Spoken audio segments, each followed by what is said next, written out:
और अगर सब पे रोब डालेंगे हमारी आज्ञा के बिना तिनका भी न खिसके। आजकल कोई किसी का नहीं है, मान लीजिए। क्या आजकल कोई किसी का नहीं है, मान लीजिए। आजकल कोई किसी का नहीं है, ये मान के चलिए। इसीलिए कलयुग का लक्षण मत्स्य पुराण में क्या लिखा है मालूम है? मैं थोड़े हल्की भाषा में बोल रहा हूँ। सासू जी कहेंगे बहू रानी परिश्रम मत करो, भोजन मैं ही बना दूंगी, झूला तैयार है इस पे बैठ जाओ। मैं झूला को हिलाती रहूँगी। फिर गुरु कहेंगे आइए महाराज जी बैठिए शिष्य को। फिर शिष्य को बुलाने के लिए गुरु जी कार भेजेंगे। चेले बड़े नखरे पूर्वक फिर गुरु जी के दर्शन करने आएंगे, फिर भी मौन बैठ जाएंगे। गुरु जी जब कुशल पूछेंगे, हाँ ठीक हूँ।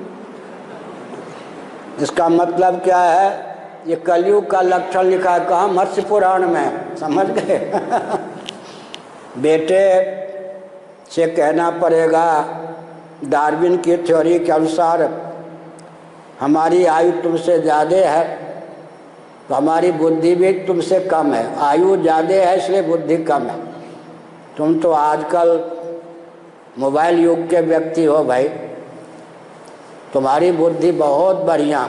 इस काम में राय तो दो कि क्या करने चाहिए। बेटे को भी बाप जैसा सम्मान देंगे तो बेटा मानेगा, समझ गए?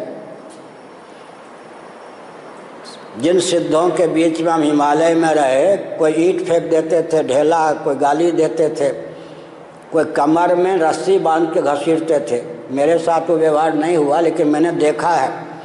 उन सिद्धों के पास एक से एक कोई कला विद्या ज्ञान। आजकल तो आइए बैठिए पाठ आरोगिए, कुछ सुन लीजिए महाराज, तो भी व्यक्ति ज्ञान विज्ञान लेने योग्य नहीं। इस अहंकार के युग में कौन शिष्य कब काल बन जाएगा कह नहीं सकते। सज्जन को दुर्जन, सदाचारी को व्यभिचारी सिद्ध कर देगा कह नहीं सकते। आजकल इस घोर कलयुग में आप चाहोगे कि मेरी आज्ञा के बिना पत्ता भी न हिले, वो संभव नहीं।